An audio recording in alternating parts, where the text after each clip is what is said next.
For a project that has crossed the billion-dollar mark and entered its most critical development phase yet, you would expect communication to feel clearer than ever. Instead, for many backers, it feels like the opposite.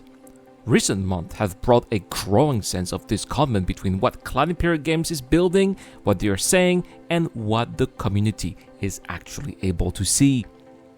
From the silence around major milestones to uncertainties surrounding Squadron 42's 2026 release window to changes in core gameplay systems and a noticeable shift in communication cadence, a lot of long-standing expectations are being tested all at once. And when you put all of that together, it raises a simple but uncomfortable question: what exactly is going on with Star Citizen right now, and why does communication feel more uncertain at the very moment the project should be entering its most transparent phase? In this video, I am going to break down the key issues driving that frustration, what they mean individually, and what they might be telling us about the current direction of the project.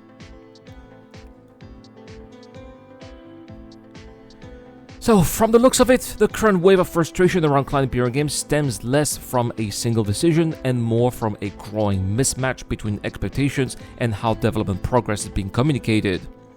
As Star Citizen enters a more mature phase of production, backers are increasingly focused not only on what is being built, but how clearly they are being told what is actually happening behind the scenes. This has brought several long-standing concerns back into focus, including milestone recognition, Squadron 42's release trajectory, gameplay system constraint, performance issues, and the overall structure of community communication.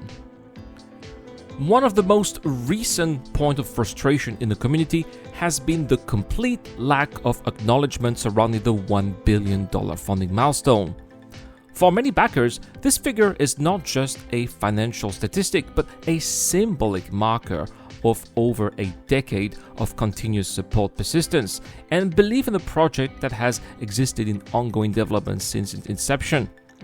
Reaching that level of funding would normally mean a moment for reflection, even in a purely symbolic sense, because it highlights the scale of the relationship between the developers and the community that has sustained the project for so long. What has made this moment stand out is not only the absence of a formal celebration, but even the lack of a simple letter from the chairman or a direct message acknowledging the milestone. In the past, when we reached these milestones, for example $100 or $200 million, there was some kind of communication that recognized the community's role in reaching them. That could take the form of a written message, a short video address, a small in-game reward, or a commemorative item. These gestures were never about the material value itself, but about reinforcing the sense of shared ownership and continuity between the developers and the backers. This time, however, that expectation was unmet. There was no public-facing acknowledgement, no commemorative in-game item, no visible statement in marking the occasion here. For some backers, that absence feels more significant than the milestone itself because it removes what used to be a predictable moment of connection between both sides of the project. And it's not even as a sense of entitlement, it's just some nice little gesture from CIG to tell us that they're just grateful of all the support that we were giving them. This time it's $1 billion. It's a major milestone and we got absolutely nothing.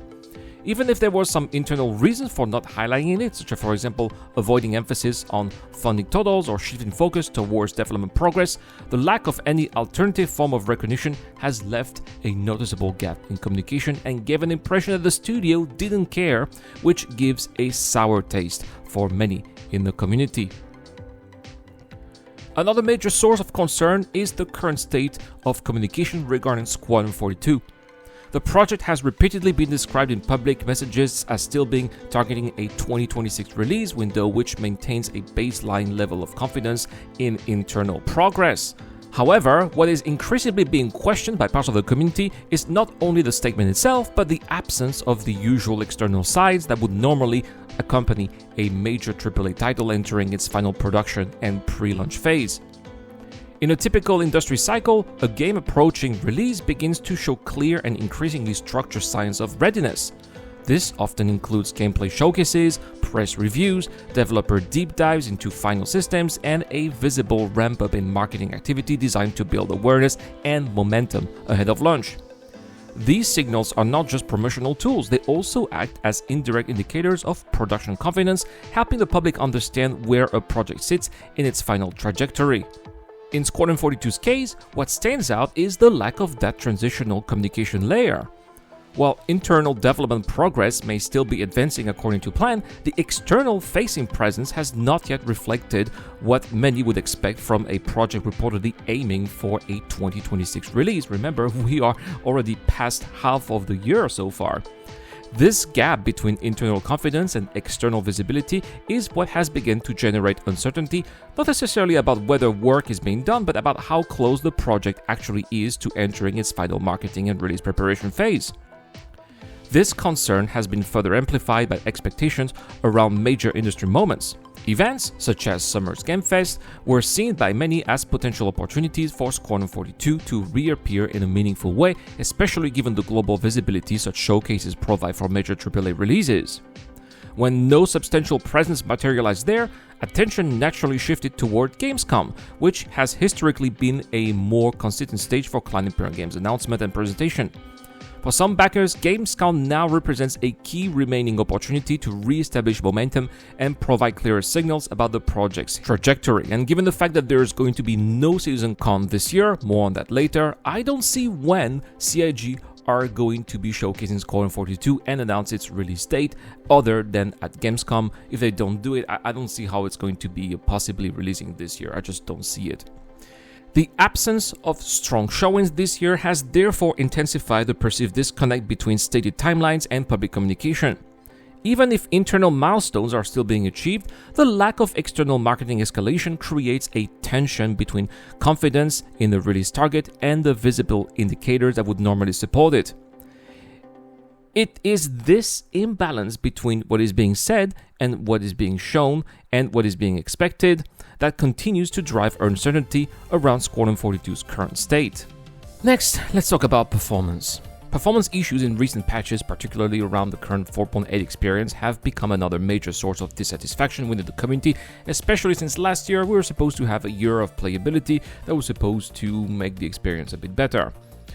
While most players understand and accept that Star Citizen is unusually ambitious as a technical project, one that is actively pushing the boundaries of server architecture and persistence and large-scale simulation, we know that, right? But nevertheless, we are still being confronted with instability, inconsistent frame rates, server desynchronization, and unpredictable gameplay performance. These issues are not abstract or theoretical, they directly affect basic playability, and as a result, they shape the overall perception of the project far more than long-term development goals. What intensifies this frustration is not simply the existence of these problems, but the feeling that there is not enough clear, structured communication explaining what is actually happening behind them. Many players are not necessarily expecting instant fixes, but they at least expect a better understanding of what the current bottlenecks are, what has already been identified, and what direction the fixes are taking. When that level of explanation is limited or too high level, it creates a vacuum where speculation and frustration naturally grows, even if engineering work is actively going in the background. In situations like these, the absence of a visible narrative around performance improvements becomes almost as impactful as the issues themselves. Without a regular or a concrete stream of explanations, such as what is specifically changed in a given patch, what systems are being rewritten or optimized, and what measurable progress has been achieved, players are left to judge progress purely through their in-game experience. When that experience remains unstable over multiple patches, it can easily lead to the perception that little is improving, or that worse, we're going backwards. This is where the communication gap becomes particularly important. It's not about fixing performance issues, but clearly framing them within a visible roadmap of improvement. Without that framing, technical challenges tend to dominate the overall narrative around the game's state. Even when development is moving forward in less visible ways, such as backend optimization or server machine refinements, or even engine-level improvements, those gains are difficult for players to perceive without being explicitly pointed out or contextualized, and we're going to talk about that also later. As a result, performance issues in 4.8 are not just a technical concern, but also a communication concern. The lack of detailed, accessible updates about what is being addressed, what has been resolved, and what is still in progress unfortunately contributes to a growing disconnect between development reality and player perception. Over time, this disconnect reinforces the feeling that the game is struggling even when progress may in fact be incremental but ongoing. All of these concerns ultimately converge on the broader evolution of community communication, which has itself become a central point of discussion. In earlier stage of development, communication around Star Citizen followed a much more consistent and predictable rhythm. Weekly formats such as Inside Star Citizen and Around the Verse before that provided a steady stream of development insight, often focusing on specific teams, features, or ongoing technical work. Even when progress was incremental, the regularity of these updates created a strong sense of continuity and visibility into what the teams were actively working on at any given time. Over time, however, this structure has changed significantly. The most important shift is not simply that communication has become less frequent, but that it has become both more limited in scope and less consistent in delivery. Instead of sustained weekly coverage of development progress, communication is now often reduced to isolated updates tied to patch cycles or specific marketing beats. In some cases, what remains is a single episode or a short-form update ahead of a release rather than a continuous narrative of development work. This matters because it changes the nature of how information is received. Even if the intent is to maintain communication efficiency and reduce production overhead on the studio side, the end result is that players are left with fewer opportunities to understand what is happening in real time. A short episode or isolated update does not carry the same explanatory weight as a weekly development series once provided, particularly when it comes to complex systems like AI behavior, server performance, economy simulation, long-term feature pipelines, and the list goes on and on and on. As a result, the issue is not that communication appears in large bursts, but rather that it is now sparse enough so that each individual piece of content carries more weight than it used to. When updates are infrequent and relatively short, they no longer form a continuous thread of understanding. Instead, they become discrete moments of information separated by long periods where the community has little visibility into ongoing progress. This shift has a direct impact on perception. Even if development continues steadily behind the scenes, the reduction in both frequency and depth make it harder for backers to track momentum. Without consistent reinforcement of progress, technical improvements, or system changes, it becomes easier for uncertainty to fill the gaps between updates. Ultimately, the evolution of communication has not eliminated transparency, but it has changed its structure. What once felt like an ongoing development dialogue has become a more intermittent and condensed form of messaging where each update carries more expectation and scrutiny simply because there are fewer of them to contextualize progress over time. One reason behind this issue could be actually the way CIG present their content. While developers occasionally appear in videos to explain specific systems, they are not typically the right layer to carry structured recurring community shows. Their role is development, and their appearances are best suited for focused deep dives into their specific areas of work rather than acting as regular presenters, of course. In my opinion, the issue is the presentation layer itself, which is heavily concentrated around a small number of communication figures, most notably Jared Huckabee, who sometimes seems overwhelmed by the gigantic task he needs to handle and the expectations of the community. This creates a structure in which content is delivered through a single primary voice rather than being distributed across a broader communications team. From this perspective, a more effective model would not involve developers taking on regular hosting duties, but rather a stronger use of dedicated community managers and communication staff as rotating presenters, which would give Jared more time to better manage the weekly content the community expects. Figures such as Niku, for example, represent the type of communication layer that could logically carry more of the structured presentation workload. This would allow developers to remain focused on explaining specific features and technical progress when needed, while shifting the responsibility of regular show structure, pacing, and continuity to dedicated communication personnel. Ultimately, all of these issues point to the same underlying problem: is not just what Cloud Imperium Games is building, but how clearly the journey is being communicated.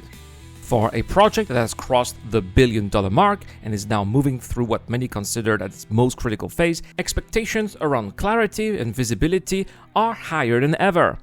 Instead of a stronger sense of alignment, what many backers feel today is a growing gap between internal development and external understanding. Whether it's the silence around major milestones like the $1 billion mark, the clear lack of marketing ramp for Squadron 42 ahead of its expected release in 2026, the ongoing performance struggles in recent patches, the reduced depth and cadence in regular updates, and do I need to mention, of course, the lack of season con this year, right? And you can understand that the community is rather not very confident. It's not because of a lack of development progress, but it's because of a lack of consistent narrative and visibility around that progress. Over time, communication itself has become more condensed and less predictable, while presentation remains heavily concentrated within a small communication layer anchored by Jared Huckabee. Even if that role has been central for years, the scale of the project today raises a simple question: is this structure still enough? From that perspective, the solution isn't less communication, which is what CIG has been doing, unfortunately. It's better distributed communication with stronger involvement from dedicated community managers and a clearer presentation framework that better reflects the size of the project. Because at the end of the day, when communication stops keeping pace with development, perception starts drifting away from reality. And that gap is exactly what has been plaguing the relationship between CIG and the community for far too long. Anyway, I know that this video was much longer than what I usually do. If you watched it until the end, well, thank you so much. Please let me know in the comment section down below if there's anything else that you think CIG should improve when it comes to communications or talking to the project, or just how the community is managed. Do we need to talk about the community managers on Spectrum, perhaps? Let me know what you guys think in the comment section down below. That is all for today. Thank you so much for watching, guys. As always, don't forget to like and subscribe. It really helps the channel a lot. Please check out my Patreon if you want to support the channel. It really helps out because of videos like these. I am blacklisted. I never benefit from anything, no giveaways, no nothing from CIG. So your support really means a lot. I've been the Eradicator. I'll see you guys in the next one. Cheers.